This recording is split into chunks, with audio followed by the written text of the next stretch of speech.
One of the hardest challenges in the original Pokemon games is the Battle Factory in Pokemon Emerald.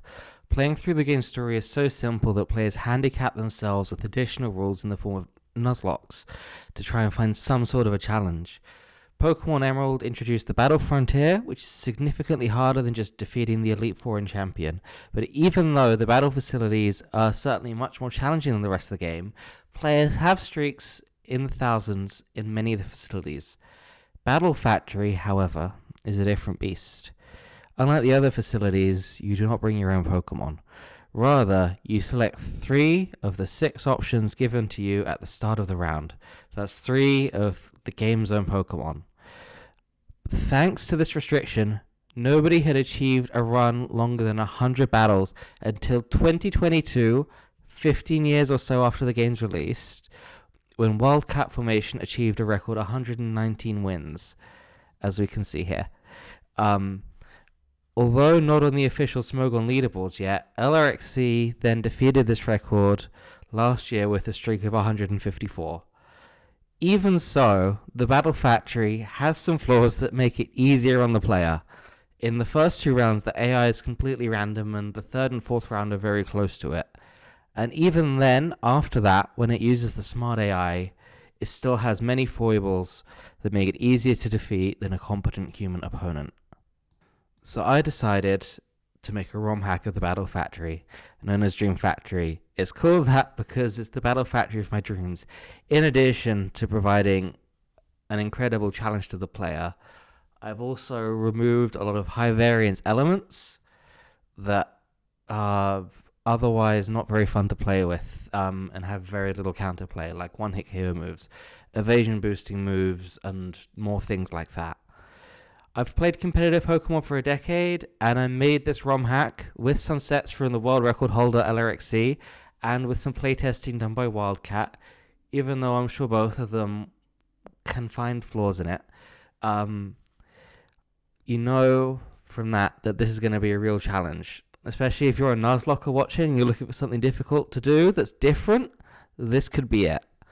So in terms of what I've changed, the AI is much smarter, as I said. I went far beyond just fixing the bugs and rewrote the AI to be a good deal smarter.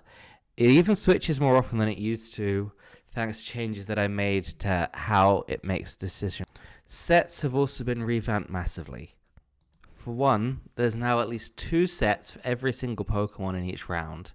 It's over 1,000 sets total. And in the first 3 rounds of level 50, Smeargle has 12 sets, which I thought is it's just part of the fun. The fun of Battle Factory, part of it, is the information you're given. You're told a little bit of information about what your opponent may have in terms of their moves and their types. And I feel like Smeargle truly encapsulates like the heart of Battle Factory, of making use of that limited information to make the best decision you can. As I said as well, high variance tactics are generally removed or very limited. Like there's no one-hit KO moves, no evasion moves, no attract. There are very few confusion moves, very few accuracy lowering moves, and baton pass is very limited as well. So a lot of strategies that players don't like aren't present, and yet it is harder. It is so much harder than the original games. It's important to note as well 2 things. One is that the game mechanics, the battle mechanics, have not changed whatsoever. It's the same as in the vanilla Pokemon Emerald. Everything you're familiar with or don't know is applicable here. And also, when you load up the game, you start right at the factory. I'll show you before I demo the game. I'll play a little bit of it. I want to show as well that there's a few other tools that come with it. So one of them, I mentioned that there is custom AI, and like with the original factory, in the original factory, somebody eventually made notes explaining how it works. But I wrote a fresh document specifically for this ROM hack, and you can see here's the introduction to it, going through how that works. In addition to that, there is a calc. Let me go to it here. You can see here I put up just plus Leighton Blossom because why not? So this has all of the sets of every Pokemon that's in Dream Factory. And yeah, that's also extremely handy. And then the final thing is that there's also a spreadsheet with lots of information. Not just what Pokemon have what sets, what styles those sets are, but also what moves consist of the styles. When do Pokemon appear? There's even analysis of things like types and item appearances as well. There's item clause in Battle Factory, always has been, always will be, and that's one of the important things to know about is, what items are common, what ones aren't. So yeah, I will demo the game in the moment. I just wanted to.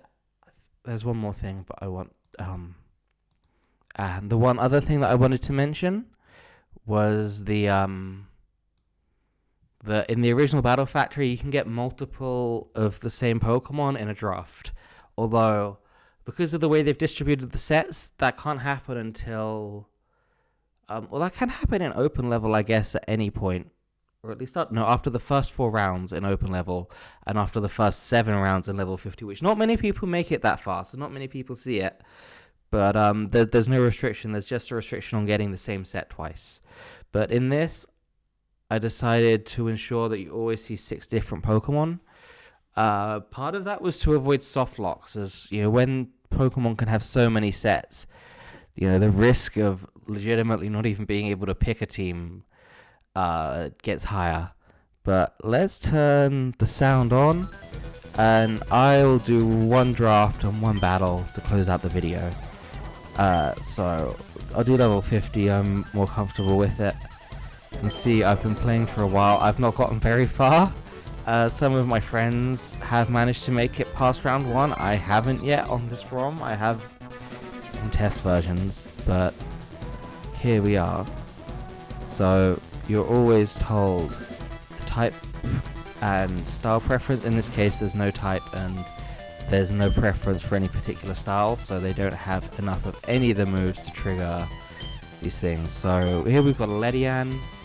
Okay, it's maybe one of the cheesier sets. Ledian also has an offensive set, but this one, set screens, has a substitute and a Staff Berry and Baton Passes. Here we've got a Kabutops, knockoff Rockslide Toxic Rest. There are offensive Kabutops sets as well. Here's one of the Smeagol's with Swords Dance, Aeroblast, Boomerang, and Endure. They're so unique. Nose Pass as well, really cool. With Citrus Berry. Citrus Berry is really good in level 50. As so many Pokemon, like 30 HP is more than like 20% or like around that much of their HP. This Execute's pretty cool too, and I like this Dugong. It's bulky. So I'm not going to think too deeply about it. I like that. I like this. Let's go Execute last. I'll play a quick battle. It's a pity no Pokemon came up with Hidden Power, because one other cool thing as well is that I modded it so that you can see the Hidden Power type in battle and in the team selection. And in Dream Factory, Hidden Power will always be Dark type, so I was hoping to show that off, but we didn't get the luck with that. So let's just play a quick battle. I'll fake out this Seadra. Do I want to steal this item? I don't really want to switch here, do I? I'm just gonna make this real quick though. So if we're at 9 minutes video. If we go above like 15, I'll probably just cut it off before then. But it's Dragon Dancing. Oh yeah, it's got Silk Scarf, so it's not terribly useful, but at least its double edges will be weaker. I'll go Ice Beam over Surf because it has a chance to freeze. But it's setting up Dragon Dancers in front of me. It's pretty safe too. It's not going to switch out when it's got a lot of boosts, even when I can KO it in this situation. So here it's going to stay in and attack me. And there we go, double edge, +2, and I hope it does a KO, but at least it'll do a lot of recoil. Oh wow, it just died to the recoil, so 1 down, but I think the AI is playing fine, isn't it? I've watched my friend playing and I saw him lose a game where I felt like, the AI just played better than him. and it's like the AI is far from perfect. It doesn't do long-term planning like at all, but in spite of that, it can still play better than a human in some situations. So this is a real challenge. If you're a Nuzlocke and you want something new to do, try and beat round 9 in both level 50 and over level. To me, that's the ultimate challenge, because you get to see all the different sets that are around. You get to face the boss 3 times in each of those rounds, and to me that'll show you've truly mastered the game beyond what I could even imagine. I think that would be incredible. I'm gonna try and Thunderwave this. Oh, it's got Protect, so I don't really want to explode on it. But I'm on emulator, of course, so I can speed past, but it's an interesting mix. You see some of these like not fully evolved Pokemon like Execute alongside Dugong. There's even like Sharpedo here, but the balance is pretty good. And I'd say especially in the later rounds, the balance becomes even tighter. So in the original games, you can see Pokemon like Magmar and Raichu at the same time as Latios, and you can't really see that here. Wow, that does nothing. I'm just gonna try and catch it with Explosion, I think. So it's trying to go for Protect. I want to try exploding it after a Protect. Let's see what we can do. But yeah, it's just a fun little game. Oh, it's got pressure as well. That's actually so annoying. Oh, it's not going for Protect there. It's probably going for Wish. Oh no. I'm getting owned by this AI because this Absol is just like too bulky for my Nosepass to beat. Like, Nosepass is quite bulky, and T-Wave and Explosion is pretty cool. You see, it's bulk on both ends. That's really good bulk for this stage in the game, but it's really weak. So has to make use of that Explosion. We're gonna Earthquake on the Protect. I'm just gonna go for it. Actually, I don't know if it KOs, and I'm not gonna pull up the calc. So, but this is just for fun. I might lose the one demo battle because it's hard. Look. Oh yes, it tried to double Protect on my Explosion, but it caught me. But does this even KO? That Rock Slide did so little that I can see it surviving. Oh, it KO'd. Oh my god. Yeah, I got lucky. Well, I was favored, but my Execute couldn't hit it. Just with, was it Giga Drain?